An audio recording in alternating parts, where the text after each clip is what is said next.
안녕하십니까. 반도체 소식을 전하는 고독달팽이 김석준 소장입니다. 오늘은 광반도체에 대한 얘기를 좀 해보겠습니다. AI 속도가 거의 10배가 빨라진다고 하는데 요즘 광반도체에 대한 투자라든가 이렇게 관심이 있는 분들이 참 많습니다. 저도 이렇게 공부를 해서 한번 살펴보겠습니다. 광반도체라고 얘기를 했을 때 뭐 새로운 반도체가 만들어진다 이런 것보다는 연결입니다. 커넥티드하고 관결이 되어 있으니까 한번 살펴보도록 하겠습니다. HBM이 끝났다? 끝난 것은 아닙니다. 다음은 빛입니다. 광반도체 전쟁이 시작이 됐죠. 지금 반도체 시장에서는 가장 중요한 것은 빠른 칩이 아니면 연결입니다. 커넥티드입니다.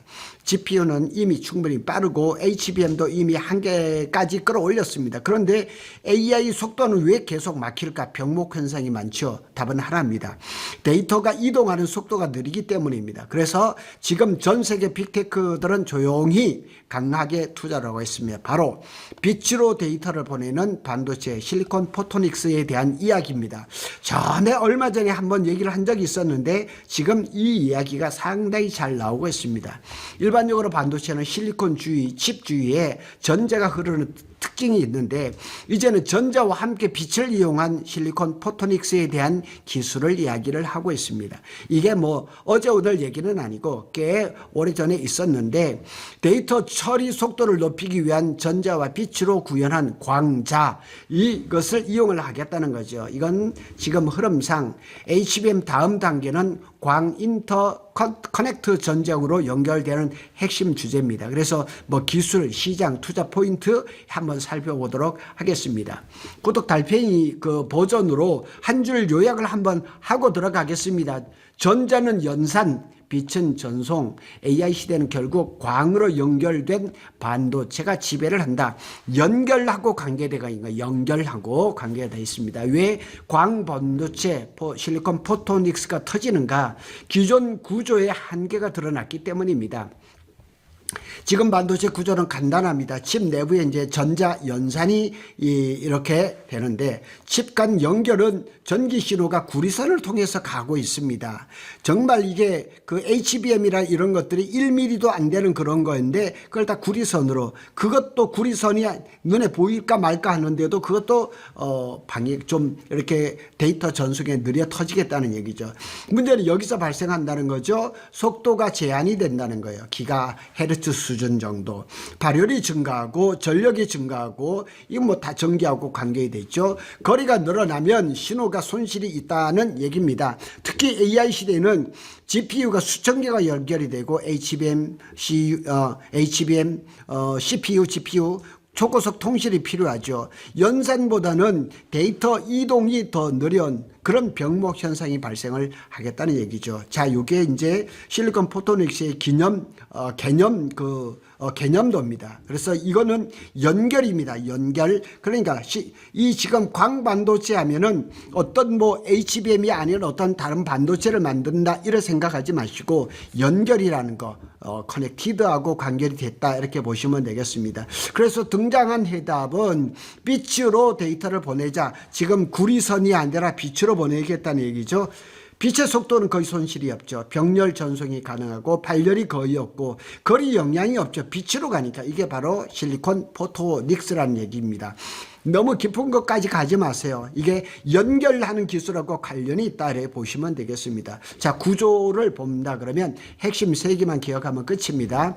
기존 전자회로하고 광회로를 비교를 해보면 트랜지스터 대 광변조기, 구리선 대 광도파관, 전류 빛 이렇게 됩니다. 그래서 핵심 3개 요소는 광변조기, 그래서 전기를 빛으로 변환을 하는 거예요. 한마디로 얘기하면 광변조기는 빛의 특성을 전기적 신호나 다른 외부 자극을 이용해 조절하는 장치입니다. 광도파관, 빛을 이동시키는 통로, 구리선을 대체한다는 얘기죠. 광도파관은 빛을 굴절률이 높은 코어 내부에 가두어 손실 없이 원하는 방향으로 유도하는 물리적 구조물이다 이렇게 보시면 되고, 광검출기, 빛을 전기 신호로 변환한다는 얘기죠. 그러니까 전기를 빛으로, 빛을 전기로 이렇게 가는 거죠. 광검출기는 빛을 받아 전기 에너지로 변환하는 소자입니다. 간단하게 얘기하면 그렇습니다. 쉽게 말하면 전기를 빛으로 그 다음에 이동하고 다시 전기로 이렇게 하는 겁니다. 자, 이것도 이제 여기 딱 마크를 보시면 알겠죠. 아이맥입니다. 독일의 유명한 반도체 연구기관이죠. 실리콘 포토닉스에 적용한 광 트랜시버의 프로토타입이다. 아이맥에서 만들었습니다. 지금 가장 큰 시장은 데이터 센터죠. 왜 데이터 센터가 지금 실리콘 포토닉스가 관심이 되어 있느냐. 현재 데이터 센터의 현실을 보면 서버가 수만 대가 연결이 되죠. GPU가 수천 개가 병렬로 연산이 되죠. 초당 테라바이트급 데이터가 이동이 필요한 거죠. 전기선으로는 한계가 있습니다. 불가능합니다. 그래서 이미 벌어진 변화는 뭐냐. 광 트랜시버를 수백만 개를 사용을 하고 속도는 400GBps 이상, 전기 효율을 수십 배로 높였다는 얘기예요. 결국 AI 시대에는 데이터 센터는 광 반도체가 필수적이라는 사실입니다. 광섬유, 옵티컬 파이버로 칩간 연결 기술을 적용한 예시다. IR랩스, 요게 또 유명한 또 그 기관입니다. 요것도 지금 주식시장에서 그 아주 주목받는 IR랩스, 요것도 기억하시기 바랍니다. 자, 진짜 중요한 포인트, 핵심 변화입니다. 칩 내부까지 광으로 들어온다는 얘기죠. 과거는 렉 간 서버 간에만 광이 왔다 갔다 했어요. 근데 현재는 GPU와 GPU, CPU와 메모리. 그래서 미래에는 칩 내부까지 광통신이 같이 이렇게 움직이겠다는 얘기죠. 이게 왜 중요하면은 지금 AI 병목은 여기입니다. GPU는 빠르고 HBM도 빠릅니다. 그러나 연결이 느립니다. 자, 잘 보세요. 연결이 느립니다. 그래서 나온 개념이 옵티컬 인터커넥트, 광 인터커넥트, 연결을 얘기를 하는 거예요.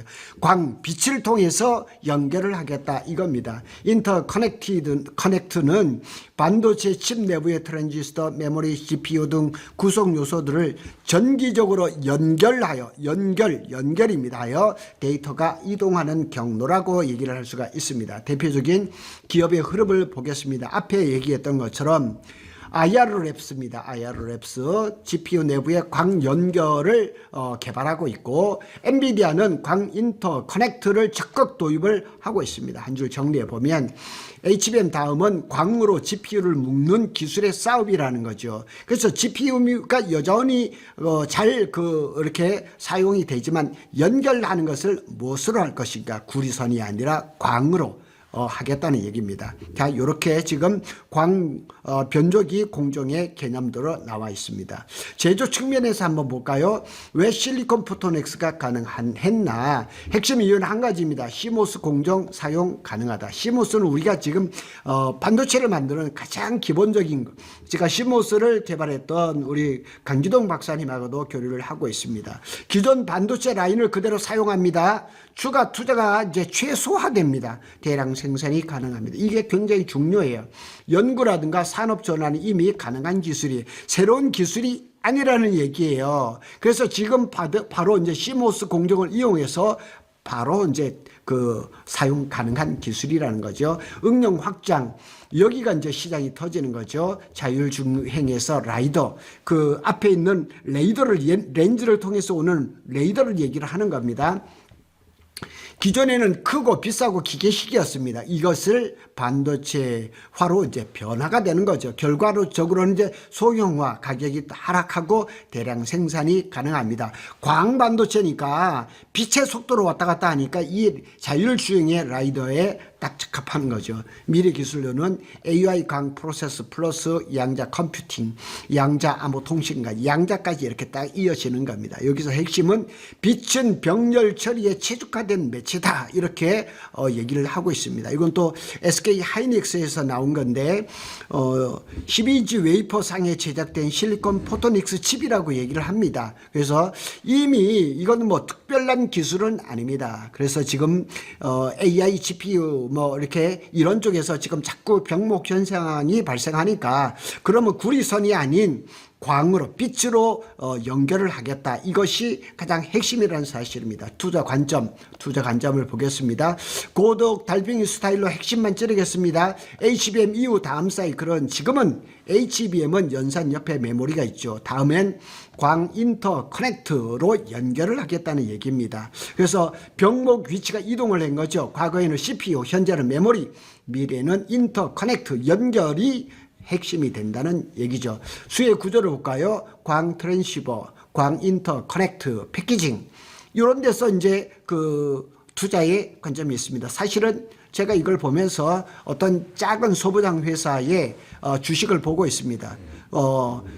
지난 그 목요일 날 거의 30%를 올랐습니다. 그리고 금요일 날도 거의 한 20%는 안 되고 한 15% 정도. 그러니까 목요일과 금요일 이틀간에 거의 한 45에서 50% 가까이 주가가 올랐습니다. 굉장히 아주 유망합니다. 반도체는 이제 연산 메모리 연결순으로. 자, 여기에 핵심이 어디냐? 연결이라는 게입니다. 고덕 달팽이의 결론을 한번 보겠습니다. 이건 단순한 기술이 아닙니다. 반도체 패러다임의 전환입니다. 전자는 빛으로 이렇게 확장이 되는 거죠. 연산 중심에서 연결 중심. 이게 오늘 광반도체 실리콘 포토닉스에서 가장 중심이 뭐냐? 연산이 아니라 연결 중심이라는 거. GPU 성능은 시스템 성능으로 간다는 얘기죠. 최종 한 줄입니다. AI 시대의 진짜 승자는 칩을 얼마나 빠르게 연결하느냐가 결정한다는 사실을 기억하시기 바랍니다. 여기에 대한 투자 관점이 많습니다. 어느 쪽으로 투자를 할 것인가. 저는 벌써 머리에 기억하고 있습니다. 제가 아는 사람은 한두 사람한테는 알려준 적이 있죠. 고독 달팽이는 삼성전자와 SK 하이닉스의 반도체 소식을 빠르게 전해드리고 있습니다. 감사합니다.